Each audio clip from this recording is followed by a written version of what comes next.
Hello everyone, welcome back to the Global Conflict News channel. Please subscribe to my channel so you never miss any update on the world's most critical military and geopolitical events. What is unfolding right now in Gaza is a story of both unimaginable pain and faint hope, a war that has lasted far too long and a negotiation that might finally stop the bloodshed.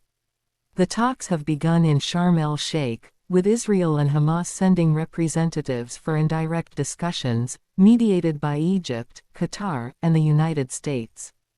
But while words are exchanged inside air-conditioned rooms, bombs continue to fall outside. Gaza today looks like a ghost city.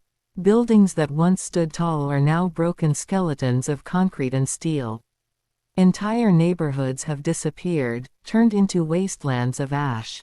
The air is thick with smoke and dust.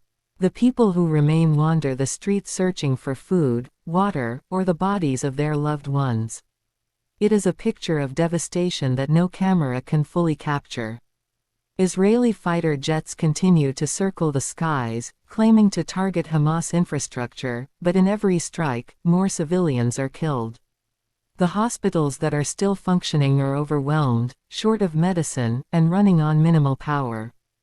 Doctors work with flashlights, performing surgeries without anesthesia, trying to save the wounded while mourning their own families. In the shelters beneath Gaza City, thousands of displaced people sleep shoulder to shoulder, listening to the rumble of tanks and drones above. Children cry out at every explosion. There are no safe zones, no guarantees. The humanitarian agencies are pleading for access, but many convoys are turned away at the borders due to ongoing fighting. The United Nations describes Gaza as beyond humanitarian collapse. People are surviving without clean water, without sanitation, and without hope. The war has entered a phase where survival itself has become resistance. Across the border, Israel remains tense and divided. The government insists that its operations are necessary to eliminate Hamas once and for all. Yet inside Israel, protests have grown louder. Families of hostages march in the streets, demanding a deal for the safe return of their loved ones. They accuse the government of prioritizing military goals over human lives. The Israeli public is exhausted after years of war, the economy strained, and the political leadership under immense pressure. Prime Minister Netanyahu faces criticism not just from opponents but from his own coalition. The war that once united Israel has now started to divide it. Inside the negotiation rooms in Egypt, the atmosphere is thick with tension. The two sides do not meet face to face. Messages are passed through mediators. Israel demands the release of all hostages before any permanent ceasefire can be discussed. Hamas insists on a full halt to airstrikes before any hostage negotiations can begin. Both sides know that compromise is necessary, yet neither wants to appear weak. The mediators walk a tightrope, carrying proposals and counter-proposals back and forth, searching for even the smallest point of agreement. So far, the talks have produced cautious optimism but no breakthrough. The performance of this war, if measured in numbers, tells a story of immense suffering. More than 67,000 Palestinians have been killed, many of them women and children. Over 2 million people have been displaced. On the Israeli side, thousands of soldiers and civilians have also lost their lives, and communities near the Gaza border remain half abandoned.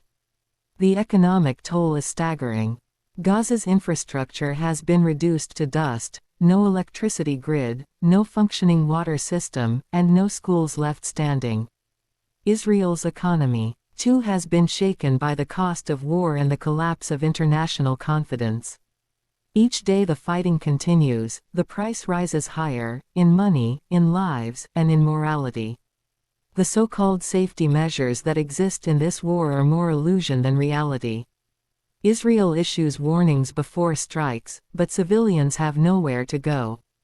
Gaza is surrounded by walls and fences, trapped between the sea and closed borders. There are no safe corridors. Aid organizations try to create humanitarian routes, but many are destroyed before they can even open.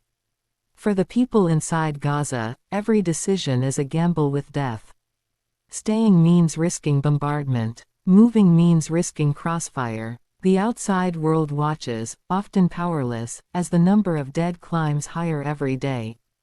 In Israel, advanced systems like the Iron Dome intercept rockets fired from Gaza, saving countless lives.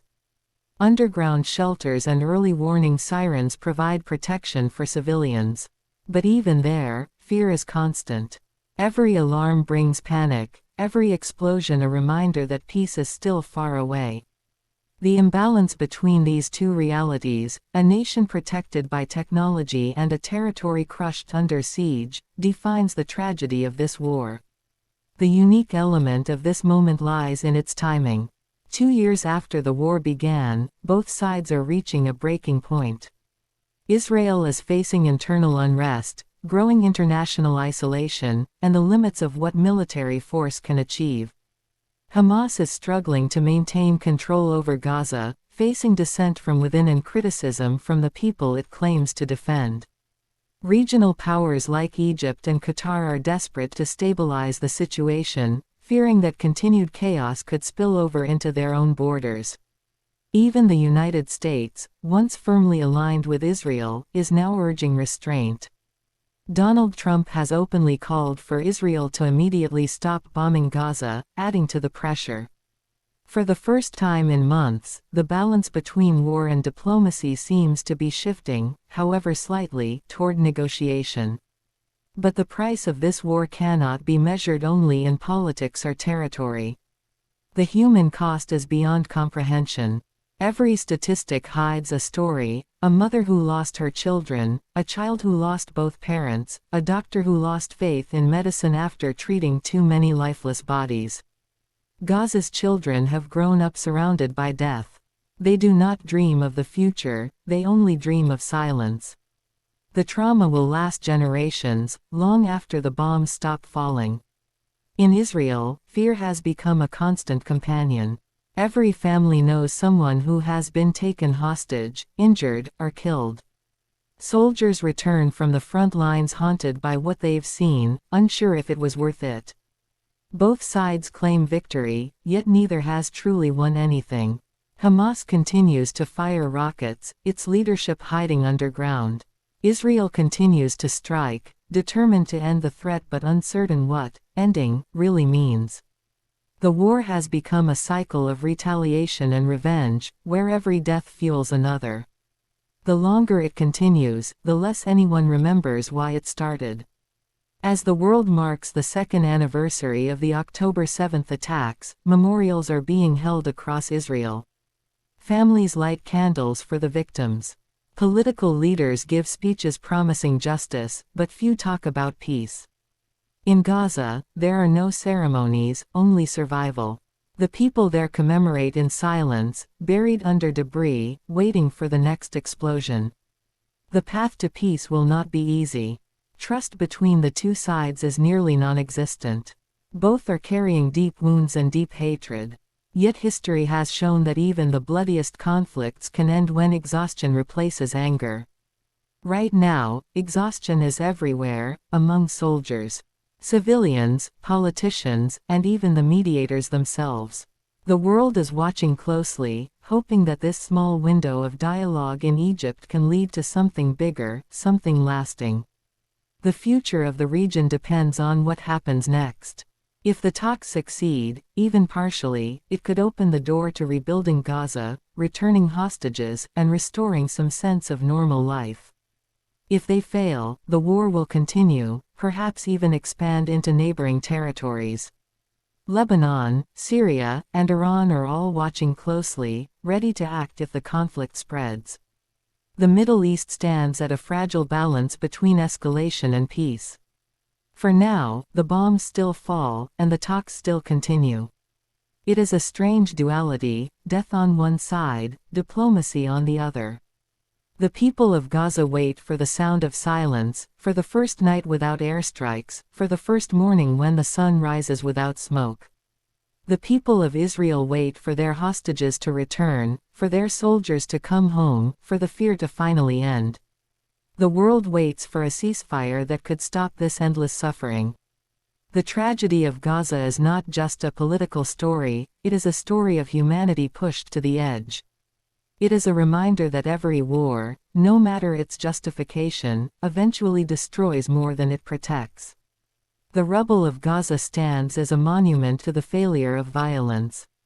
The children who survive it will grow up asking why the world allowed this to happen. The leaders who claim victory will have to live with the knowledge that their victories were built on graves. There may still be a chance for change. If both sides can find the courage to end the cycle of bloodshed, Gaza could one day rebuild. Its people could live without fear, its children could return to school, and its skies could be filled not with drones but with kites. Peace is not impossible, it is simply fragile, and right now it depends on the decisions being made behind closed doors in Egypt. For now, the world holds its breath.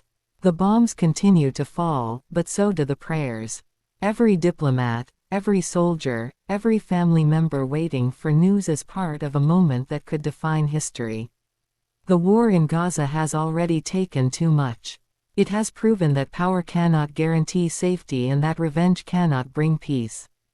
Only dialogue, however painful, can open the path forward. The people of Gaza and Israel have suffered enough. Their pain should not become permanent. The future depends on whether the world chooses to watch in silence or to demand change.